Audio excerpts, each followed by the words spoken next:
We're back onto the final week of the regular season. After that, so next week we'll break down the playoff structure, just so everyone knows. At 8:30, we're gonna have the 3 versus the 6 seed, and the 4 versus the 5. And then at 9:30 p.m., we're gonna have the 1 versus the 4-5 winner, and the 2 versus the 3-6 winner. Just so everyone knows, the standings will be updated before you even get home Friday, like always. Jen's always on top of that. And then the following week after that will be the championship, and that's going to be at 8:30. 1 game, 1 field, crown the champ. All right, just so everyone's on the same page with that. Waivers and stat sheets will be at the bins. Everyone keep doing a great job. If you want, on the stat sheet, jot down your MVPs. I picked this week for every team because nobody gave them to me, except for Profit, actually. But yeah, if you want, just jot those down. If you don't remember, I'll look at the stat sheet, and I usually just goes with whoever has the most tallies, pretty much. All right, so on to last week. Jumping back, we had Apocalypse versus Lost and Found, 42-35. Apocalypse with a win.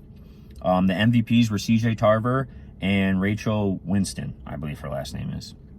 You were playing during this? I was playing, so I didn't get to see any of it. Yep. Lindsay watched most of that game. I was looking back and forth.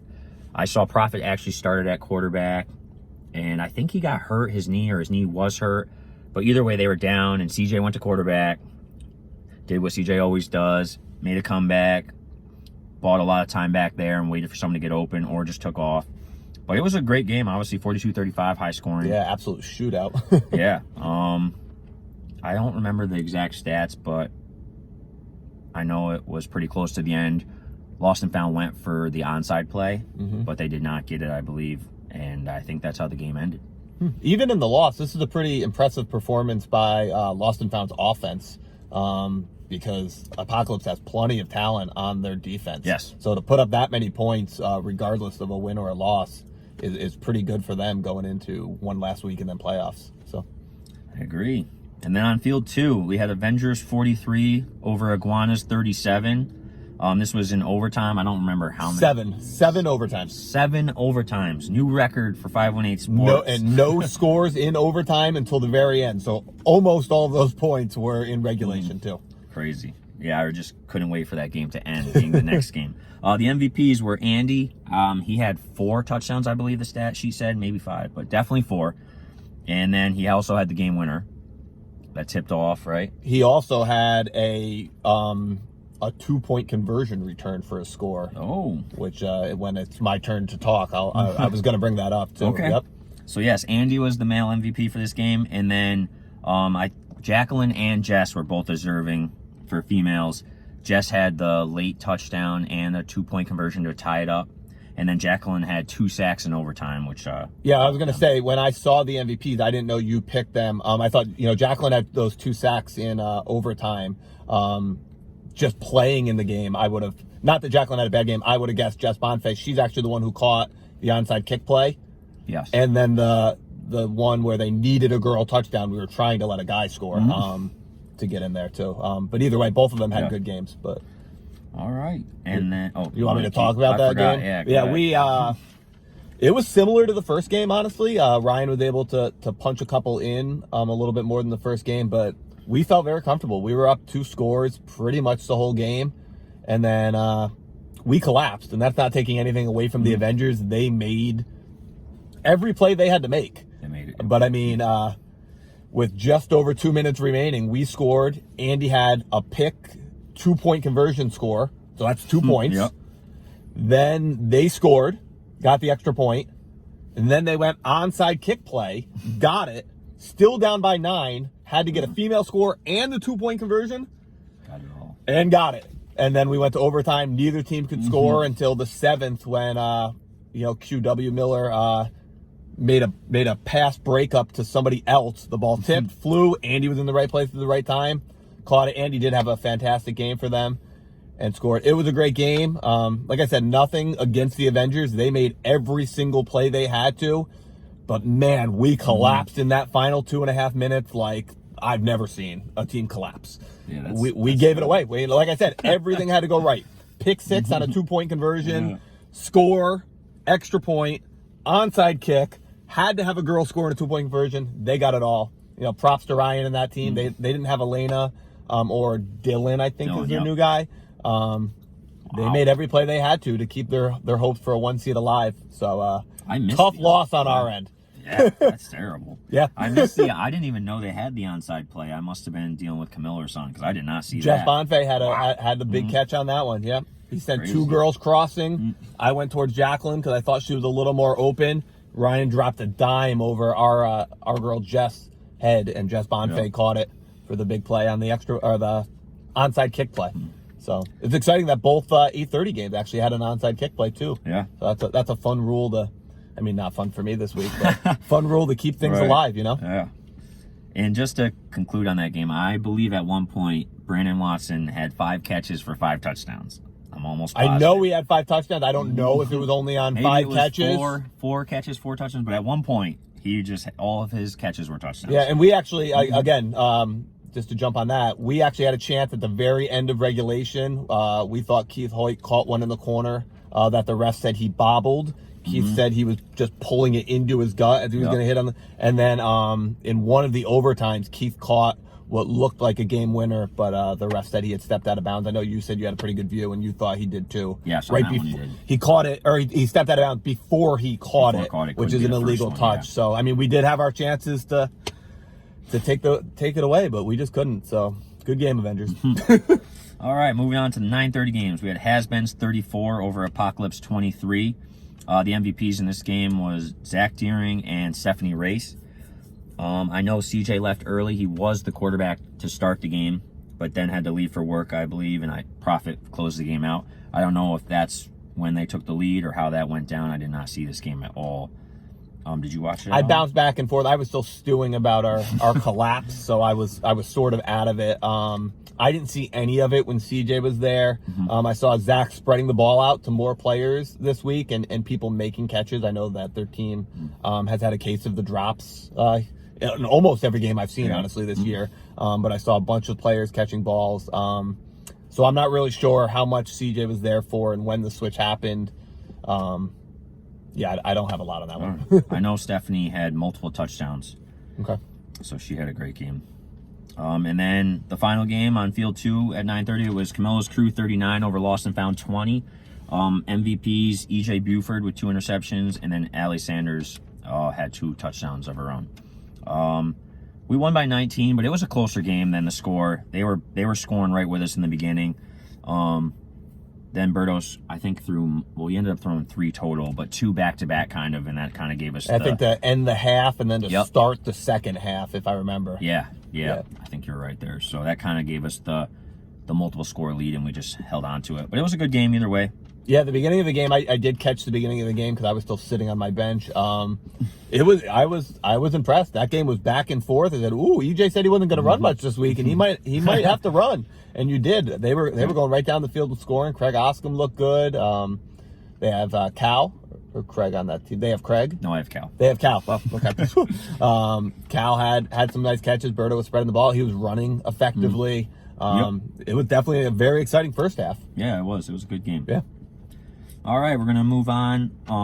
Greg's going to break down kind of some playoff implications before we get into the final week's schedule. I'll try to keep it quick, and hopefully I don't have anything wrong. I think the only seed that's locked up right now, and not in a good way, is the 6th seed. I don't believe that Lost and Found can get out of that, which, I mean, like we've talked about, every team is good this season. Right. So Lost and Found as a 6 is still incredibly dangerous.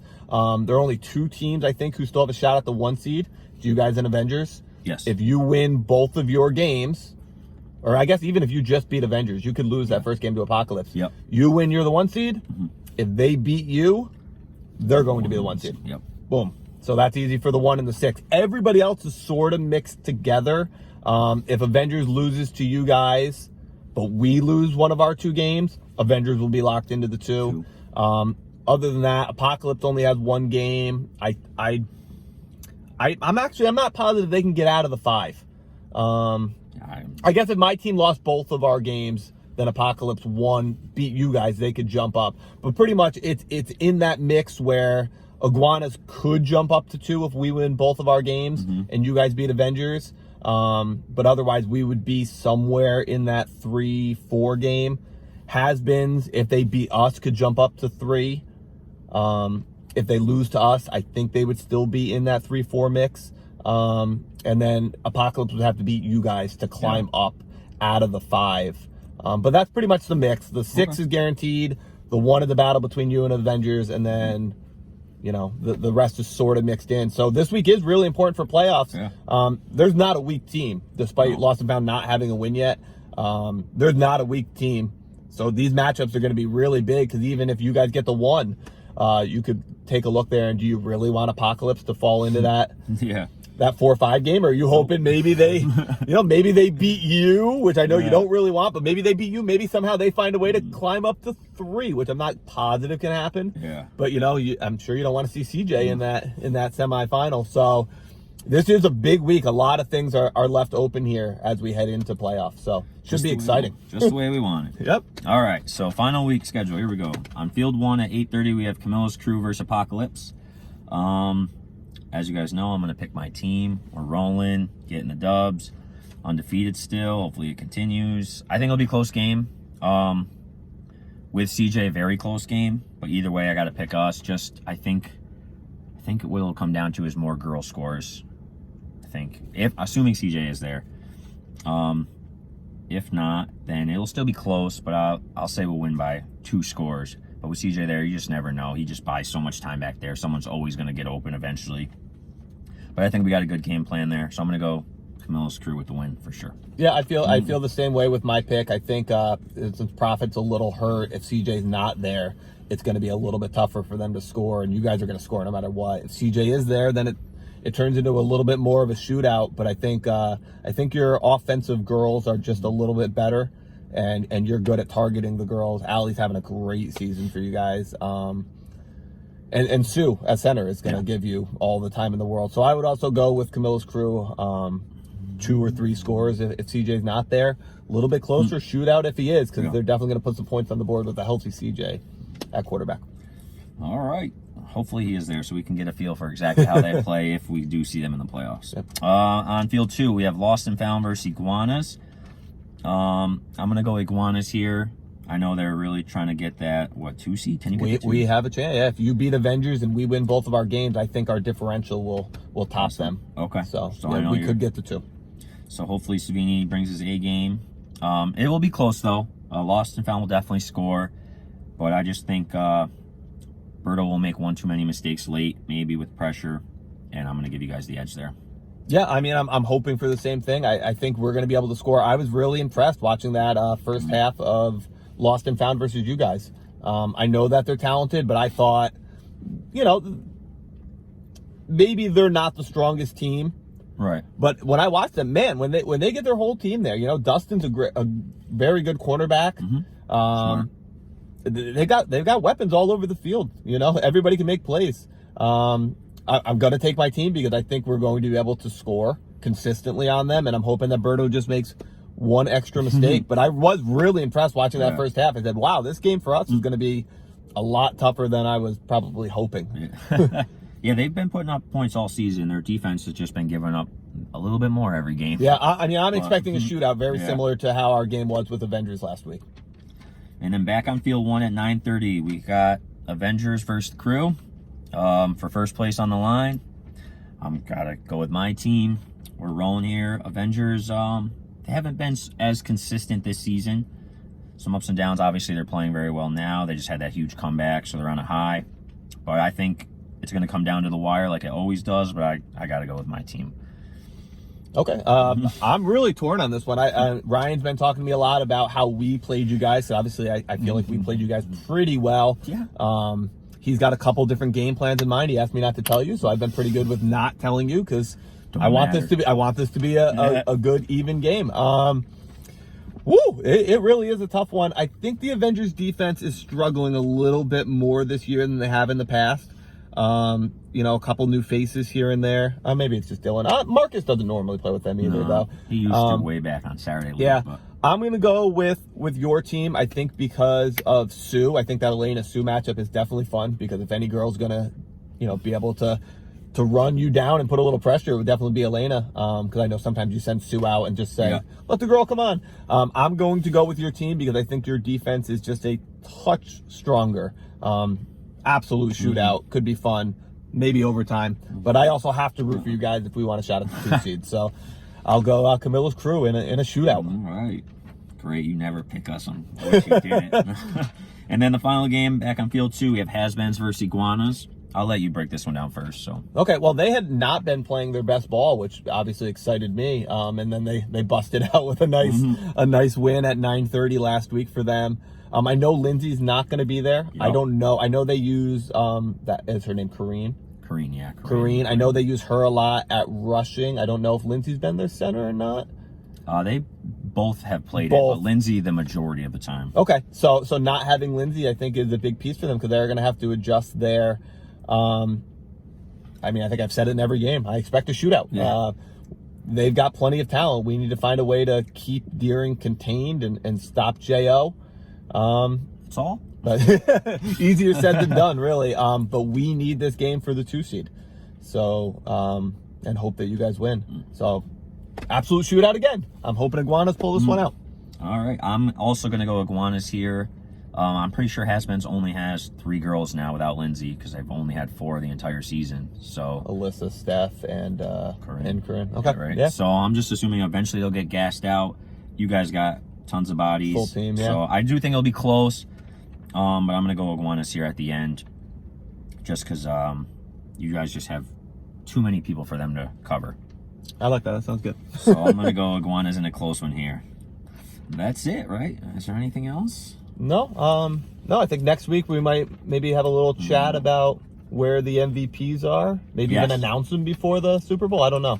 Yeah. Yeah, because the playoffs never count towards the stats or anything. So okay, and then next week I would like to point out some players that maybe came in a little under the radar next week. I'm not quite ready this week. I don't want to miss anybody out, but I think talking about the playoffs and our final week of the regular season and maybe just give some shine to some players in the league. I like it. All right, we'll see you guys all tomorrow. Later.